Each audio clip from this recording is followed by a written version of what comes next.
स्पंदन महाराष्ट्राचे।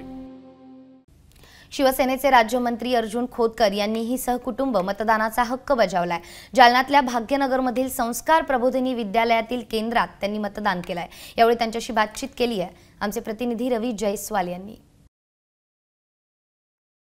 शिवसेनेचे राज्यमंत्री अर्जुन खोतकर यांनी सहकुटुंब जाऊन मतदान केले आहे आणि आपल्यासोबत स्वतः राज्यमंत्री अर्जुन खोतकर आहेत। भाऊ, तुम्ही आज मतदान केले, काय तुमची पहिली प्रतिक्रिया?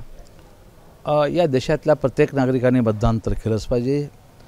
आपण आपल्या देशाने लोकशाही स्वीकारलेली आहे, त्यामुळं हा माझा राईट्स आहे, हा माझा अधिकार आहे आणि तसा तुमचाही आणि सर्व जनतेचा अधिकार आहे। आपलं शासन निवडण्याचा अधिकार घटनेने आम्हाला दिलेला आहे, त्यामुळं तो अधिकार प्रत्येक नागरिकाने वापरला पाहिजे।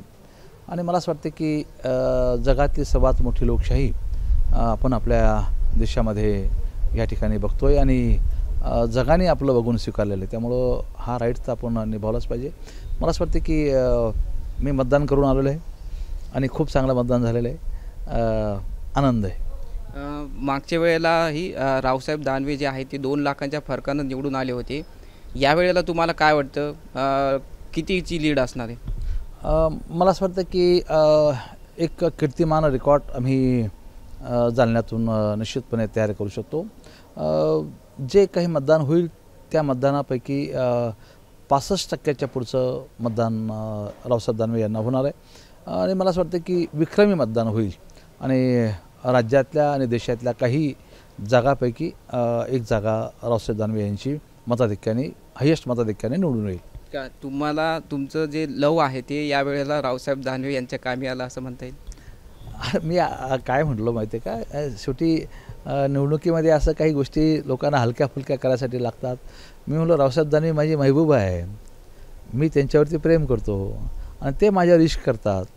म्हणजे आता अर्थात हे लोकांमध्ये दाखवणं होतं किंवा आम्ही मनाने एकत्र आलेलो आहोत आणि निश्चितपणे तेवढंच जेवढं आपण आपल्या महबूबावरती प्रेम करतो तेवढं आमचं आता सख्य या ठिकाणी झालेलं आहे। त्यामुळं त्या माध्यमातून फक्त हलकं फुलकं करण्यासाठी लोकांना मी त्या ठिकाणी बोललेलो आहे आणि त्यात काही वावगं असं मला वाटत नाही आहे। गेली 40 वर्षाचे आमचे संबंध आहेत आणि मग शेवटी एक प्रेमिका आणि एक प्रेमी याच्यात थोडीच लव असू शकतं, त्यांच्यात लव असू शकतं, पण माणसामध्ये सुद्धा या भावनेतून चांगला दृष्टिकोन बघितलं तर ते असू शकतं। शेवटचा प्रश्न भाऊ, निवडणूक झाली, लोकसभा पार पडली, आता यापुढचं काय?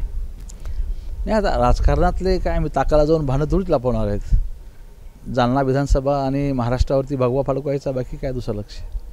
बरोबर आहे, निवडणूक झाल्या, लोकसभा झाल्यानंतर जालना विधानसभेवर पुन्हा भगवा फडकवायचा असा निर्धार जो आहे अर्जुन खोतकर यांनी व्यक्त केला आहे। AM न्यूजसाठी मी रवी जयस्वाल, जालना।